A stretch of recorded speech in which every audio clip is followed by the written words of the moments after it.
Another big advantage to looking at documentaries and reading books and listening to audiobooks is that it's giving you something to look at that or listen to that's positive.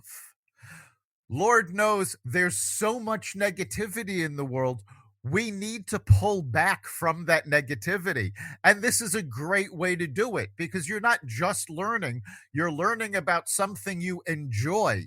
You're improving yourself and providing a positive example for others.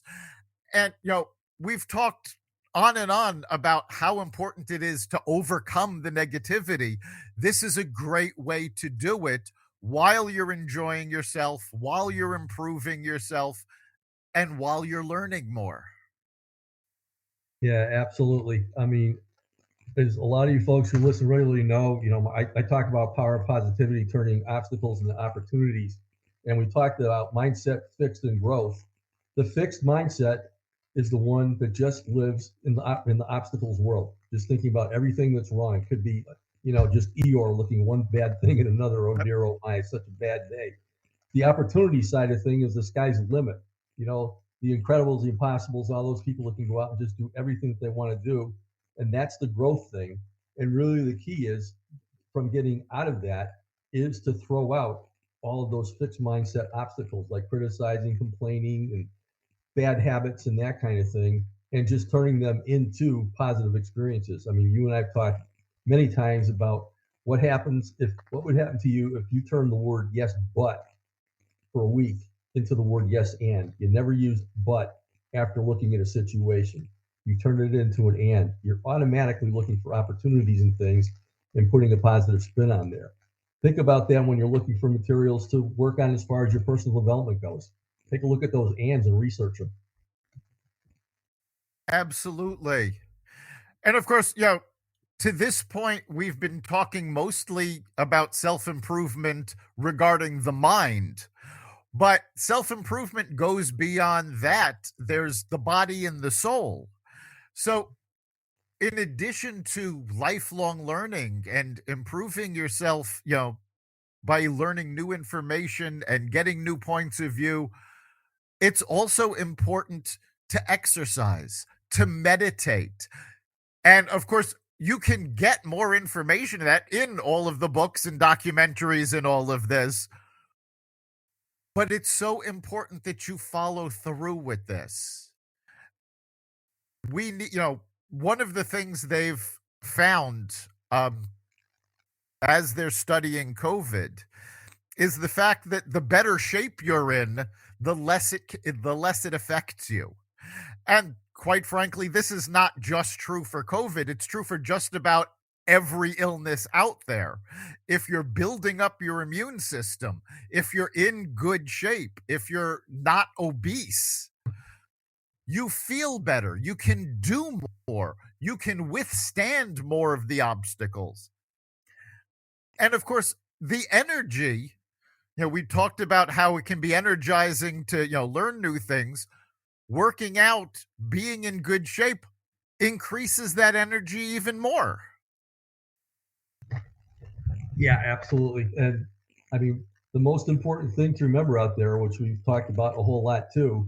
I mean, if you are in the down state right now, or if you're, kind of procrastinating on what's going on, just live in the present moment. Just take that moment to go take a walk, take a look outside today. I mean, it may be cold, but I'm looking out my back window and it's beautiful out there with the snow on the ground and the blue skies and the trees and so on and so forth. And you can always turn that around. That talk about the yes buts.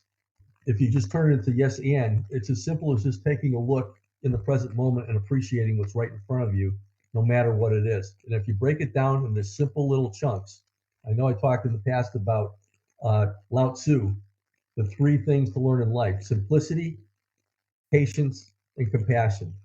Simplicity is breaking it down to the present moment, what's there. Patience is just pausing and taking a look at it and appreciating it before you do whatever you're going to do. And then compassion, which is so, so important. If everybody in this world had compassion in the present moment for whatever they're dealing with, whether it's people that they disagree with and so on and so forth, and they look to understand them first and to avoid conflict, think of what the world would be. So, I mean, simplicity, patience, compassion. If you think about that to run your present moment and you put yourself into a daily routine to really work on this yourself, it's wonderful.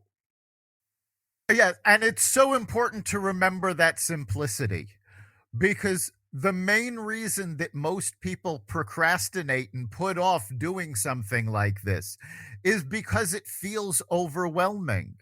It's like starting a whole workout regimen. Well, you know what? Don't start a whole workout regimen. Start by just going for a walk for 5 minutes, finding time to read more. Just read 2 pages. And then the next day, read another 2 pages and go for another 5 minute walk. Between those two things, you've spent maybe 10 minutes. You can find 10 minutes in your day. And as soon as you do that, your mind is going to really be flowing with positivity, saying, yeah, I did this. This isn't so bad. Hey, I'm really enjoying this walk today. Or this book is really cool. I mean, once you start it and get yourself into a daily routine, it's unstoppable and it's just wonderful. I mean, I started with something small back in the early OOs, and I've worked myself into a wonderful just daily routine in the morning to get things going on a positive note and things during the day. And it's changed my perspective, the way that I look at things. It's automatically made me more patient on things and putting things in simple terms. So try it. You like it. And there are ways you can turn these things into habits. When you make your bed in the morning, leave the book that you're going to read on the pillow so that you have that reminder before you turn in. Let me read 2 pages. When you come home after work, put on your workout clothes. That'll get you in the mood. It's like, oh, well, I've got the workout clothes on. All right, let me just take a quick walk. And then that walk will be a little longer. And then maybe you'll add free weights into it. And figure out what it is that motivates you. And one of the biggest things that you can do is don't forget to reward yourself for doing these things. Because that way you'll go, oh, hey, I read a whole chapter. You know what? I'm going to reward myself. I'm going to listen to my favorite album. Or, I've exercised an hour this week. I'm going to give myself a treat. I'm going to have my favorite cookie. And you'll notice I said singular cookie. It's because you don't want to get rid of all the gains, but take things step by step, do them little by little and build up. And again, one of the most important things is find things that you enjoy. And that's a lot easier to do with, documentaries and books and audiobooks than it necessarily is for workouts. In fact, I was just reading one of the main reasons that people stop working out is because they get bored of their routine. So change things up. When if you're putting together your reading list, don't read all of the same type of book. Toss some fiction in there, toss some adventure in with the self-improvement and the business and the history. Stretch yourself. Go to things you might have thought were interesting years ago but you never really paid attention to, or something that you really didn't like way back when. Maybe you'll find a new appreciation for it. I think the best example is, most people are exposed to Shakespeare when they're in school. And most of us leave school not liking Shakespeare. And there's a reason for that. Because Shakespeare was never meant to be read. It was meant to be experienced. So instead of reading Shakespeare, watch Shakespeare, on one of the streaming services, or an audiobook of a Shakespeare play. They have loads of them. And you'll see, wait a minute, what was so boring when I was trying to read it, And also because you had to do it, which always, especially as a kid, well, the minute you tell me I have to do it, I don't want to do it. Look at these things with new eyes or new ears in this case. You might find new interests that you never imagined. Absolutely. It's basically get a routine going and do it every day. So it's so important to do that. There's all kinds of different things that you can do. So one of the things that I definitely want to throw in there, talked about appreciating the present moment. What we're talking about here is gratitude. Just feeling gratitude for everything that's around you. One of my tools, which we talked about a lot, is just keeping a gratitude journal. That's one thing that you can do every day. Is just write down a couple of things that you're grateful for. Only takes a couple minutes. Read it every single day. After you write it, read it before you go to bed, and all of a sudden you got some positive things going on. That's just one simple thing that you can do. Absolutely, because gratitude, you can be inspired by what you already have in your life, what you're thankful for. And speaking of inspiring, you had mentioned that you watch YouTube earlier. Well, one of the things that YouTube has that I'm sure most people, unless they're really looking for it, come across, they actually have people on YouTube reading famous poems, specifically their favorite poems. Um, it is absolutely amazing listening to Michael Caine and Morgan Freeman giving these dramatic readings. Because again, in school, most of us were exposed to poetry, but it was, either we were reading it or it was being read by your English teacher, who, I mean, let's face it, most of us weren't terribly inspired by our English teachers. But when you hear these performed, the inspiration is there. It brings a whole new effect to it. And again, I was never really into poetry when I studied it in English class, but listening to these performances, it gives me a new appreciation and it does give me that feeling of inspiration.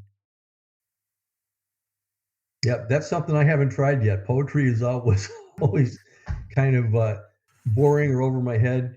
So yeah, I, I totally get that. But one of But the neat things too about listening to these people who are famous doing it, you can go into YouTube and just type in their names, and yep, you can get biographies on them and other things that they're doing.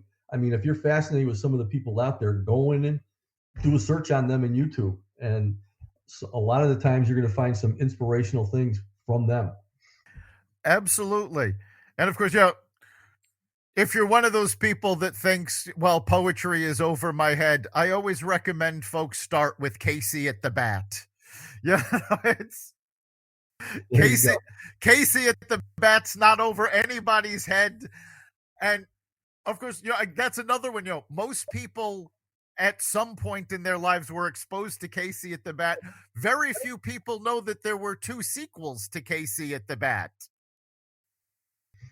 So you can listen to all three of the poems and get the whole story.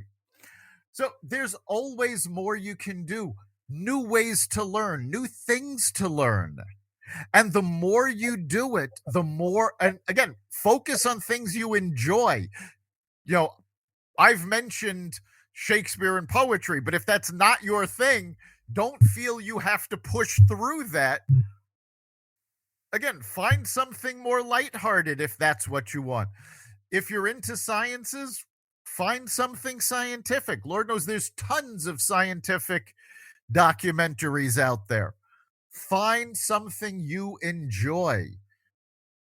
Yeah, There's more information out there than ever before, and it's easier to get to. So yeah. we're just at the end of our time. So Chip, what do you think is the big takeaway for our listeners this week? Now, before I get into that, I'm looking at the snow out there for you baseball fans that you want an old time classic. that's really a spoof on baseball, but so funny. Abbott and Costello is Who's on First.